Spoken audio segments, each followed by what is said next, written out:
The Ohio Valley has just marked 1 year since the area's first COVID-19 vaccine, and there are big updates on the ongoing I-70 construction. 7 News anchor Catherine Guyon takes a look back at the week's top headlines. As COVID-19 is still very much a part of our daily lives, the Ohio Valley marked the anniversary of a pandemic milestone this week. 1 year since the first coronavirus vaccine was administered in the area. Wheeling Hospital became the first local hospital to give out doses of the vaccine. Health officials say at the time they were hopeful it was the beginning of the end to the pandemic. Now they feel many lives have needlessly been lost. You have to respect this virus. It's pesky, it's tricky.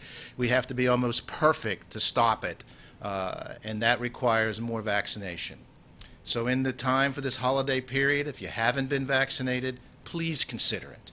It's good for you, it's good for your family, it's good for the community, it's good for our overworked healthcare professionals. More than 800,000 people have died due to complications from COVID. After more than 2 months being held hostage, the remaining members of a missionary group kidnapped in Haiti have been released. The group of 17 people from Christian Aid Ministries included some individuals from Ohio. There were also 5 children. It's good news, obviously, for those families. We need to make sure they're all safe and sound. Medical examination, all the news we get is that people are healthy, and it's the best time of year to get returned home at Christmas. Details about their release are still limited, but we will keep you updated. Schools were on high alert this week, and plans were announced to increase security in response to threatening posts on the social media app TikTok. West Virginia State Police posted about the concerns, but officials said they found no credible threats in the state. However, they did work with the Department of Education and Emergency Management to handle the situation. In the Ohio Valley, Buckeye Local Schools released a statement reassuring parents and students of their safety. They called this a, quote, sick trend. TikTok said it's working with authorities to investigate.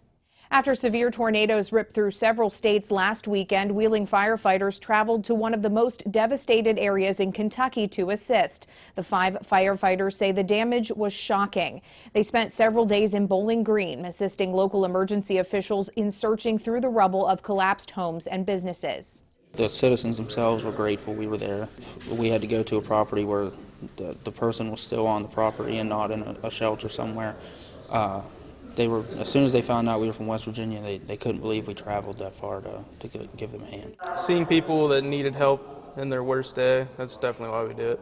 Also in Wheeling, changes are coming to the I-70 construction. The West Virginia Department of Transportation says exit 1A on I-70 eastbound that connects to Main Street in downtown will open this week. That will eliminate the current detour through 16th Street in Wheeling. And all lanes of traffic near exit 5 in Elm Grove will also be open. We will let you know when that happens.